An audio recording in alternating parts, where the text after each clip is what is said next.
প্রতিবেশী দেশের সঙ্গে সৌহার্দ্যপূর্ণ সম্পর্ক বজায় রাখতে বাংলাদেশে উপহার পাঠানোর রেওয়াজ ত্রিপুরার। মূলত ভারত বাংলাদেশের ভ্রাতৃত্বমূলক সম্পর্কের ঐতিহ্যকে সম্মান জানাতে প্রতি বছরের মতো চলতি বছরে ওপার বাংলায় শুভেচ্ছা বার্তা পাঠালেন ত্রিপুরার মুখ্যমন্ত্রী ড মানিক সাহা। বাংলাদেশের প্রধানমন্ত্রী শেখ হাসিনার জন্য উপহার স্বরূপ পাঠালেন 100টি জিআই ট্যাগপ্রাপ্ত কুইন আনারসের বাক্স।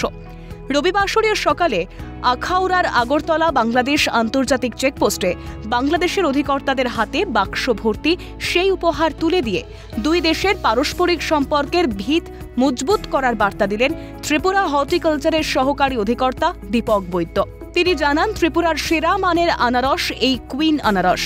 ত্রিপুরার গর্ব সেই সুস্বাদু আনারস বাংলাদেশে শুভেচ্ছা উপহার হিসেবে পাঠানোর সিদ্ধান্ত ভারত বাংলাদেশের সম্পর্কের দৃঢ়তার প্রতীক।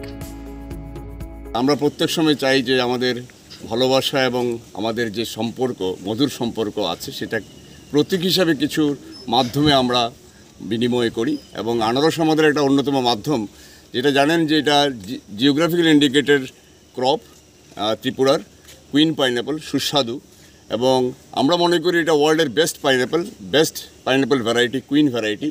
এবং আমরা ভেবে নিয়েছি যে এটাই একমাত্র মাধ্যম, বেস্ট মাধ্যম, যার মাধ্যমে আমরা মধুর সম্পর্ককে আবার নিজেরা জানিয়ে পরস্পরকে আরও আগামী দিনের জন্য নিজেদের অ্যাক্টিভিটি পরস্পরের সুবিধের জন্য, পরস্পরের উন্নয়নের জন্য সক্রিয় রাখতে পারি। যে আনারসটা যাওয়া হচ্ছে সেটা আমাদের মাননীয় মুখ্যমন্ত্রী প্রফেসর ডক্টর মানিক সাহা, ওনার তরফ থেকে আমাদের আদরণীয় প্রধানমন্ত্রী বাংলাদেশের শেখ হাসিনা সাহেবের কাছে পাঠানো হচ্ছে। এটা আমাদের মুখ্যমন্ত্রীর একটা উদ্যোগ। মূলত প্রতিটি বাক্সে 6টি করে মোট 600টি আনারস আছে। আনারস প্রতি গড় ওজন 700 থেকে 750 গ্রাম। সুতরাং 100টি বাক্সের প্রায় 500 কেজি অর্থাৎ অর্ধেক টন ওজনের ত্রিপুরার সুস্বাদু কুইন আনারস বাংলাদেশে পাঠালেন মুখ্যমন্ত্রী মানিক সাহা।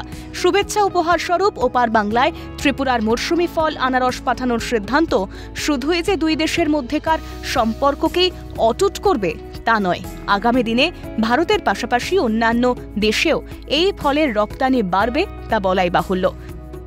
ত্রিপুরা থেকে মনীষা ঘোষের রিপোর্ট, ক্যালকাটা নিউজ।